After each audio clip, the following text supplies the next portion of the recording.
Zikir itu ada dua. Ada zikir hasanah, ada zikir darajah. Kalau zikir hasanah, zikir biasa tanpa guru. Apa faedahnya zikir hasanah? Cuma mendapatkan pahala doang. Tidak berpengaruh kepada menghidupkan nur ilahi tadi yang Allah titipkan kepada kita itu.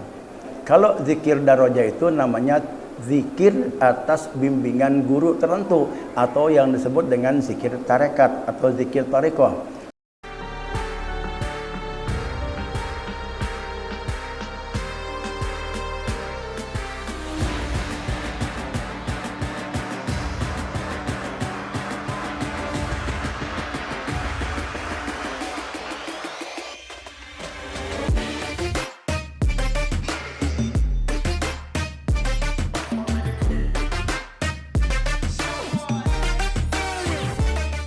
Hikam ke-100.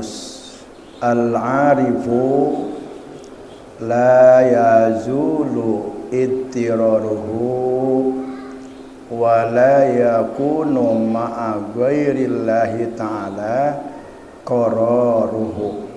Artinya, al-arifu orang yang telah mengenal Allah, la yazulu tidak hilang dalam diri orang-orang yang telah marifat kepada Allah, ittiraruhu berhajatnya kepada Allah yang bersangatan. Ittirar itu di atas hajat. Kalau hajat mah kebutuhan, sekedar butuh. Tapi kalau sangat-sangat butuh, itu namanya ittirar.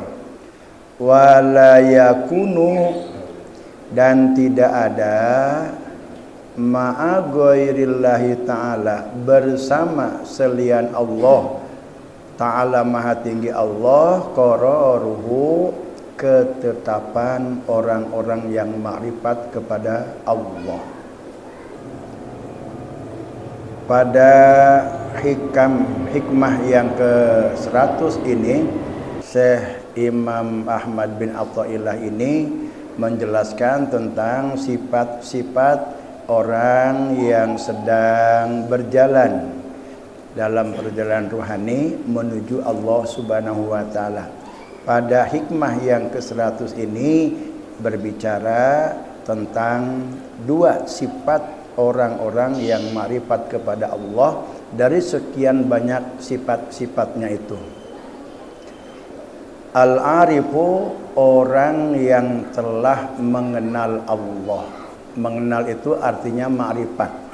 Al-arif ini adalah sebuah gelar yang diberikan kepada orang-orang yang sudah ma'rifatnya kelas tinggi. Kalau begitu ma'rifat itu ada berapa kelas? Ada ma'rifat pemula, ada ma'rifat pertengahan, ada ma'rifat kelas tinggi. Ini kalau sekolah udah S3 ini. Udah magister ini, udah doktor ini, bahkan lebih ini. Jadi kalau orang sudah al-arif billah, ini ma'rifatnya sudah kelas tinggi ini.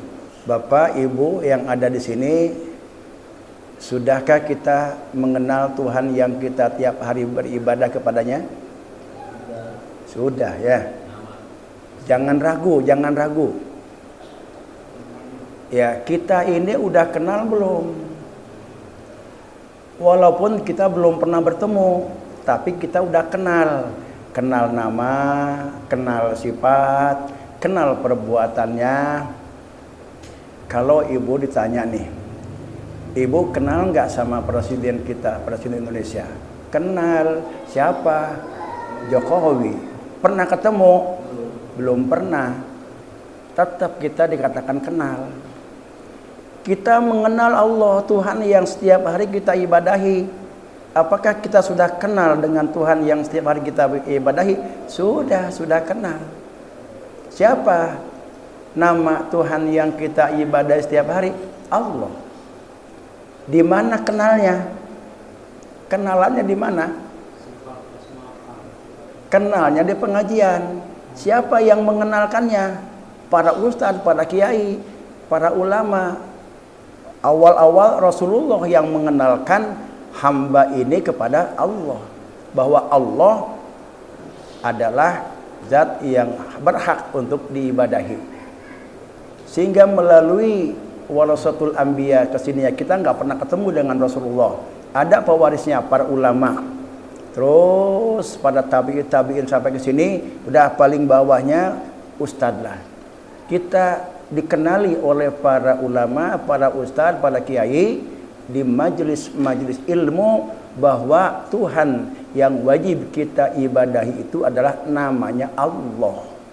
Dan kita yakin bahwa Allah itu ada dengan segala sifatnya yang wajib, mustahil dan jaiz. Dan begitu juga kita yakin kepada Rasulullah dengan segala sifatnya yang wajib, mustahil dan jaiz.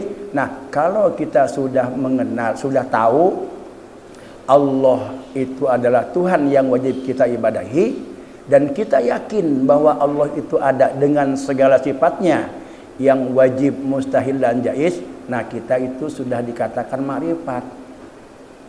Namun makrifatnya indal awam, pada umumnya, atau yang disebut dengan makrifat ilmu, baru sekedar tahu, belum sampai kepada tingkat rasa. Ada makrifat ilmiah, kenal dengan Allah secara ilmu, dari kitab, dari informasi para ulama. Kenallah kita dengan Allah, bahwa Tuhan yang kita ibadahi itu adalah namanya Allah, yang sifatnya wujud, qidam, baqa dan seterusnya. Yang mustahilnya, kemudian yang jaiznya dan seterusnya, kita yakini itu, maka kita sudah dikatakan makrifat kepada Allah, namun belum berhak mendapatkan titel al-arif billah. Kalau ma'rifatnya baru tingkat pemula, belum kepada tingkatan berikutnya. Kalau menurut khusus indas sufiyin, kalau tadi menurut umum atau ahli zahir, ahli fikih lah, ahli fikih. Nah, kalau menurut indas sufiyin, para ahli sufi, yang namanya makrifat itu adalah nurun yakzifuhullahu fi qalbi abdihi padlan minhu, adalah suatu cahaya atau nur ilahiyah, yakzifuhullahu fi qalbi abdihi, yang Allah titipkan, yang Allah lemparkan ke dalam hati hambanya, padlan, semata-mata sebagai karunia besar dari Allah Subhanahu wa taala. Fabidzalika nur, maka dengan nur ilahi yang Allah titipkan, yang Allah lemparkan ke dalam qalbu setiap hamba ini, yusahidullah, dia akan bisa menyaksikan Allah. Nah, ujung daripada makrifat, akhir daripada makrifat kepada Allah, musyahadah. Kalau kita sudah sampai kepada maqam musyahadah, maqam menyaksikan Allah, berarti kita itu udah berhak atau mendapatkan gelar al-arif billah, sudah kenalnya tingkat tinggi.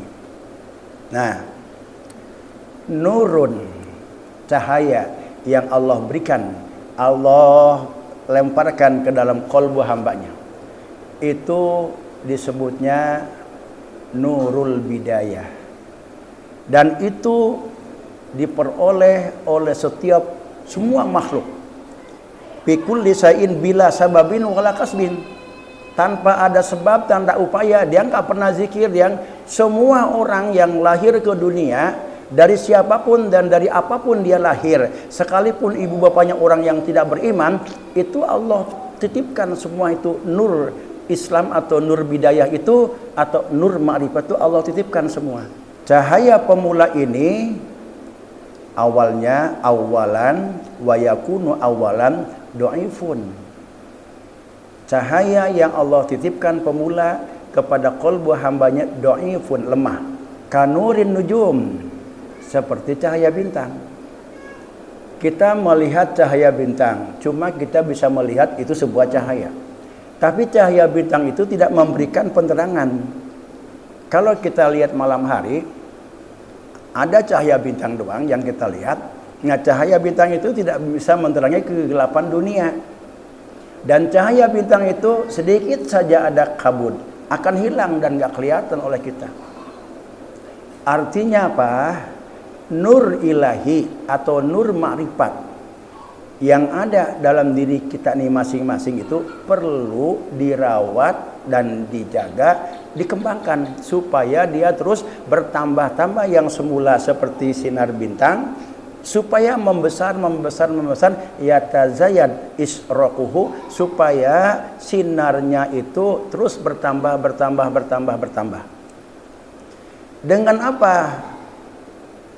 Cahaya pemula yang Allah berikan itu yang tadinya kecil sekali seperti cahaya bintang supaya terus membesar, maka untuk terus itu bertambah sinarnya itu bizikrillah. Lah ini disebutkan sumalam yazal yatazayad isroquhu, kemudian akan bertambah sinar nur bidayah tadi bitqaatiz zahirah, dengan kita memperbanyak ketaatan yang bersifat zahir, ibadah yang bersifat zahir, seperti kaik sari zikri bitoriqatin mahsusatin. Di antaranya ibadah zikir yang sangat menonjol sekali di situ yang akan membangkitkan, menambah cahaya pemula atau yang disebut dengan nur bidayah itu. Di antara yang sangat menonjol adalah dengan zikir bi zikrillahi bi tariqatin mahsusin. Artinya apa? Dengan zikir, tapi zikirnya bukan sekedar berzikirnya bi tariqatin, dengan cara-cara. Nah, kalau zikir dengan cara tertentu, artinya zikirnya bukan zikir biasa. Zikirnya zikir tariqah mahsusatin, dengan tertentu. Artinya caranya tertentu itu ada cara Qadiriyah Naqsabandiyah, ada cara Sadiliyah, ada cara Satoriyah dan seterusnya. Banyak sekali cabang-cabang daripada tariqah, cara berzikir berdasarkan pengalaman batiniyah para guru-guru. Zikir itu ada dua, ada zikir hasanah, ada zikir darajah. Kalau zikir hasanah, zikir biasa tanpa guru. Al-Quran menyuruh kita fadkuruni azkurkum, berzikirlah kamu kepadaku, azkurkum, aku akan mengingat kepada engkau. Lalu kita berzikir, kita ngaji di pengajian biasa, disuruh oleh guru tapi tidak meletakkan, gurunya guru syariat. Nah, kemudian kita berzikir. Zikir itu yang tidak atas bimbingan guru mursyid itu namanya zikir hasanah. Apa faedahnya zikir hasanah? Cuma mendapatkan pahala doang, tidak berpengaruh kepada menghidupkan nur ilahi tadi yang Allah titipkan kepada kita itu. Kalau zikir darajah itu namanya zikir atas bimbingan guru tertentu, atau yang disebut dengan zikir tarekat atau zikir tariqah. Zikir tariqah ini ada dua, ada zikir tariqah tabarukan, ada zikir tariqah suluk. Kalau tabarukan dia hanya talqin aja, kemudian zikirnya kadang zikir kadang enggak, cuma tabarukan aja ngalap barokah ti guru gitu. Kalau zikir suluk dia benar-benar dibimbing oleh guru. Zikir 5.000, menghadap kiblat, wudu, duduknya demikian, terus nggak boleh berubah. Jadi caranya itu atas bimbingan guru, itu zikir darajah suluk. Kalau zikir darajah tabaruk, ya semaunya kita. Kalau kita pengen cepat nyala besar nur ilahi tadi, ya perbanyak zikir. Semakin banyak zikir yang kita ucapkan, maka dia terus semakin menyala, semakin bertambah cahaya imannya itu. Kan kita sebagai awal-awal suruh berzikir setiap waktu sholat 165, itu baru modal awal, belum apa-apanya, belum dikatakan ada bonus berzikir. Kalau kita berzikir cuma 165, baru berzikir kalimat la ilaha illallahnya minimal 5.000. Ini yang udah pada talqin dijalankan gak zikirnya nih? Mantap. Ini saya hitung-hitung mengingatkan aja nih. Yang udah pada zikir, sayang, Allah itu sudah menitipkan nur makrifat di dalam kalbu kita ini. Nah, nur ma'rifat itu perlu dipupuk, perlu dijaga, jangan sampai mati. Kalau enggak dizikirin oleh kita, lama-lama nur ma'rifat itu hilang, mati, kena kabut. Makanya perlu dijaga dengan terus berzikir. Itu minimal 165, belum ada bonus, belum ada untuk tambahannya. Ya minimal lah kita berupaya 1 kali setiap sholat wajib 1000 lah. Jadi 5 kali sholat wajib berarti 5.000, itu minimal dulu tuh. Terus untuk menambah cahaya nur makrifat yang Allah sudah berikan di dalam kalbu kita. Nah kalau kita terus dawam itu, jangan sampai kita tidak dawam. Kadang lagi ingat kita zikir, kadang lagi enggak, harus menjadi wirid. Yang namanya wirid itu dibaca pada waktu tertentu, jumlahnya tertentu, terus jadi. Nah kalau udah menjadi wirid, maka yang tadinya nur ma'rifat yang menyalanya itu kanurin nujum, seperti cahaya bintang, dia bergeser kanuril qamar. Kanuril qamar seperti cahaya bulan. Udah mulai tuh kalau cahaya bulan, kalau misalkan bulan purnama, kita pada malam hari dalam bulan purnama sudah mulai gelapnya malam itu, sudah mulai ada kelihatan lah di bawah. Bahkan itu kalau kita duduk berdua dengan kekasih indah banget itu di bulan purnama itu. Ya, di bawah sinar rembulan itu. Terus zikir perbanyak untuk apa? Untuk menambah isyraq atau cahaya nur makrifat yang Allah titipkan pertama tadi, yang disebutkan dengan nur bidayah.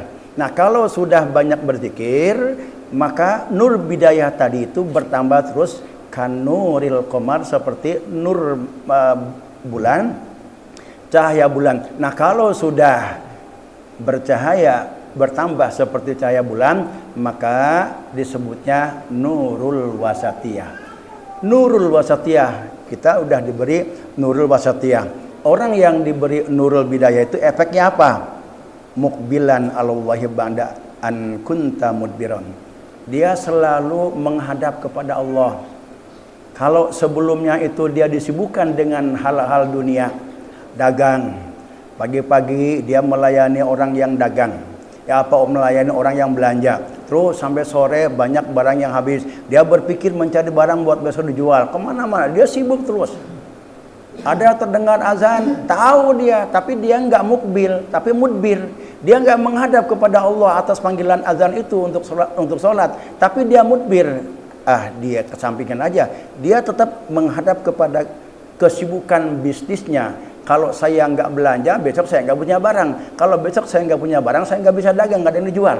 Terus dia, nah ketika dia itu mendapatkan nurul bidayah, mulai mukbil, dia menghadap kepada Allah. Ketika ada azan, maka tergerak hatinya untuk memenuhi panggilan itu. Itu efek daripada nur bidayah. Yang kedua, taiban badaan kuta'asian. Apabila kita sadar bahwa kita maksiat, selalu kita terdorong untuk taubat, dan taubat itu merupakan pintu gerbang untuk ma'rifatullah. Nah, kemudian yang ketiga, zakiron ba'daan ghafilan, kita selalu berzikir setelah kita lupa lalai kepada Allah. Itulah 3 efek yang ditimbulkan dari nur bidayah. Buahnya apa? Kalau sudah terus berdemikian, wasamratuhu wijdanu halawati fi amaliz zahirati. Kita beribadah zahir itu nikmat. Salat terasa ketenangan, berzikir terasa ketenangan. Al-Quran menyebutkan ala bidzikrillah tatmainnul qulub. Berzikirlah kamu kepada Allah, tatmainnul qulub, hati akan tenang. Sehingga maksudnya bagaimana? Kalau kita berzikir tidak dengan hati, atau enggak ada ketenangan. Kalau kita hanya berzikir dengan lisan, mulut saja kencang mengucapkan la ilaha illallah, hati tidak ikut zikir, maka tidak akan mendapatkan tatmainnul qulub. Kan enggak begini bahasanya, ala bidzikrillah tatmainnul lisan. Kalau kita cuma berzikir lisan doang, hati tidak ikut zikir, nggak ada jaminan tatmainnul lisan, bisa mendapatkan ketenangan dalam lisan. Ada juga tatmainnul qulub. Jadi zikirnya itu ikuti dengan kolbu. Ketika kita la ilaha illallah, itu diikuti dengan kolbu sehingga terasa kenikmatan zikir di situ. Abu ya. Jadi di dalam berzikir itu hati harus hadir. Ingat apa yang diucapkan lisan itu, hati pun juga mengikuti la ilaha illallah. Kita merasakan dengan terus diriadohi latihan demikian akan terasa nanti halawat zikri, nikmatnya berzikir kepada Allah Subhanahu wa taala.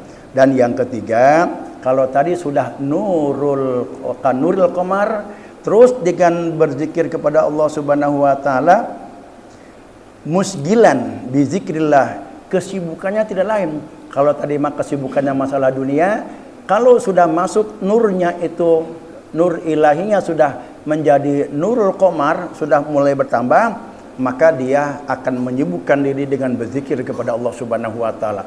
Sesibuk apapun urusan dunia, dia menyempatkan, menyisihkan waktu untuk berzikir kepada Allah Subhanahu wa taala. Wa musgilan bil a'mali sholihat, dan dia menyibukkan diri untuk melakukan amal-amal soleh. Dan yang ketiga, mu'tamidan Allah mahabbatan lahu, dia tidak bersandar kepada zikir, dia tidak bersandar kepada amal ibadah. Sehingga dengan merasa berzikirnya, dia tidak merasa hebat, tidak merasa punya jaminan dengan dia banyak berzikir kepada Allah, tidak merasa dekat dengan Allah, tidak merasa punya jaminan dekat dengan Allah dengan dia banyak melakukan ibadah-ibadah, tapi dia tidak bersandar kepada amal-amal kebaikannya, dia tidak bersandar kepada ibadah yang dia lakukan, dia tidak bersandar kepada zikir yang dia baca, tetapi semata-mata dia bersandar kecuali kepada Allah saja. I'timadan Allah mahabban lahu, timbul karena mahabbanya selalu bersandar kepada Allah Subhanahu wa taala. Kalau itu nanti sudah istiqomah demikian, berzikir, memperbanyak ibadah-ibadah batin. Kalau tadi kan ibadah zahir untuk menambahkan cahaya nurul bidayah dengan ibadah-ibadah zahir. Nah, kalau untuk menaikkan ke nur wasatiyah, itu dengan memperbanyak ibadah-ibadah batin. Tentunya setelah ibadah zahir sudah bagus, ibadah batinnya pun juga baru di situ dibagus-bagusi. Seperti apa? Kata kikil ikhlas. Ikhlasnya dibenerin. Walaupun ikhlas itu kita sholat, kemudian pengen dimudahkan rezeki, itu masih ikhlas. Cuma ikhlasnya kelas bawah. Kalau kita sholat ingin masuk surga, itu masih ikhlas juga, ada nilai ikhlasnya, agak naik sedikit, cuma masih bercampur, belum murni. Nah, ikhlas yang murni untuk kita memperbaiki dan membagus-bagus ikhlas itu tidak ada yang diharapkan di balik ibadah yang kita lakukan, hanya semata-mata menjunjung perintah Allah. Kenapa kamu sholat? Allah nyuruh. Kenapa kamu doa? Allah nyuruh. Cuma segitu-gitunya, nggak ada harapan-harapan di balik ibadah, di balik taat, di balik doa yang dia baca. Tapi dia berdasarkan hanya semata-mata mahabbah lillah, hanya menjunjung perintah Allah Subhanahu wa taala. Kalau itu terus itu kemah naik tuh, yang tadinya menjadi kanuril qamar naik menjadi kanuris syamsi, seperti cahaya matahari. Itulah yang disebut dengan nurul ihsan atau yang disebut dengan nurun nihaya. Nah, kalau cahaya tadi itu terus udah naik menjadi seperti cahaya matahari, kita bisa lihat kalau siang hari cahaya matahari, maka dia sanggup menerangi kegelapan dunia. Maksudnya itulah nur yang tadi itu yang disebutkan fabidzalikan nur yusahidullah. Nanti makrifat tertinggi itu adalah bisa musyahadah kepada Allah. Bapak Ibu sudah pernah melihat Allah? Sudah. Apanya yang bisa dilihat? Sifat af'alnya. Kalau zat Allah mah nggak bisa dilihat. Karena zat Allah itu adalah bukan jirim, bukan jisim, bukan jauhar, bukan arad. Dia tidak bermateri, zat tapi tidak bermateri. Kayak seperti wahdaniyat. Artinya apa? Satu, Allah itu satu tapi bukan bilangan. Kalau satu diartikan dengan bilangan, nanti akan terpecah-pecah, ada 1/4, 1/5, 1/6, berarti ada Tuhan yang terdiri dari bagian-bagian. Allah itu esa, satu, tapi bukan bilangan. Allah itu zat, tapi tidak bermateri. Kalau zat Allah bermateri atau bisa dipegang oleh kita, maka zat Allah itu nggak bisa dilihat oleh mata kepala kita. Apa yang bisa dilihat? Sifat Allahnya, asma Allahnya yang bisa kita lihat. Dilihat pada apa? Pada alam semesta ini. Kalau kita sudah bisa melihat alam semesta ini, sifat Allah di situ. Kemarin di dalam tijan itu kata kunci kudrat itu apa? Dari tidak ada kepada ada, itu kudrat. Kemudian aneka ragam macam-macam alam ini yang ada itu apa? Iradat Allah. Ketika kita melihat alam ini beraneka ragam macam-macamnya, itu menampakkan terlihat adanya iradah Allah. Kenapa ini demikian? Itu memang Allah menghendaki demikian. Kenapa ini sifatnya enggak menyenangkan? Kalau kita melihat orang yang sifatnya itu tidak menyenangkan, malah nyebelin sifatnya, jangan benci kepada orang yang punya sifat nyebelin kepada kita. Tapi kita lihat, itu orang yang punya sifat nyebelin itu apa pengen dia? Enggak kan? Apakah ibu bapaknya berdoa, ya Allah saya pengen punya anak bersifat nyebelin? Enggak juga kan? Allah yang membentuk dia punya sifat nyebelin. Ketika kita berhadapan dengan orang yang punya sifat nyebelin itu, oh itu adalah iradah Allah, ridho kita. Jangan kita benci kepada orang yang bersifat demikian. Ini orang susah nyebelin, banyak ngomong. Oh itu Allah, itu adalah kehendak Allah, dia diciptakan Allah demikian. Nah kalau orang sudah arif billah, udah nur ilahiyah tadi sudah bersinar seperti sinar matahari, maka dia akan selalu musyahadah, dia akan selalu menyaksikan Allah pada alam semesta ini. Maka itulah yang disebutkan dengan tadi nurun yakdzibullahu fi qalbi abdihi fadlan minhu, sebagai semata-mata merupakan anugerah besar dari Allah Subhanahu wa taala. Babidzalika nur, maka dengan nur ilahiyah itu yusahidullah, kalau terus dirawat nur itu, dijaga dengan zikir, maka dia akan mampu menyaksikan dan melihat Allah pada bikulli syai'in, pada setiap segala sesuatu alam yang dia lihat ini. Intinya apa? Mari kita jaga zikir kita ini, terus dawamlah pelan-pelan. Mula-mula 165 kan itu dasar, naiklah jadi 200, naiklah jadi 500, terus naik jadi 1000, terus perbanyak zikir itu dalam upaya kita ingin nur ilahi yang tadinya seperti cahaya bintang itu naik menjadi cahaya bulan, dari cahaya bulan naik menjadi cahaya matahari. Demikian yang dapat saya sampaikan. Ini belum masuk kepada materi la yazul tiraruhu. Kita lanjutkan pada malam Kamis yang akan datang. Wallahu alam bisawab.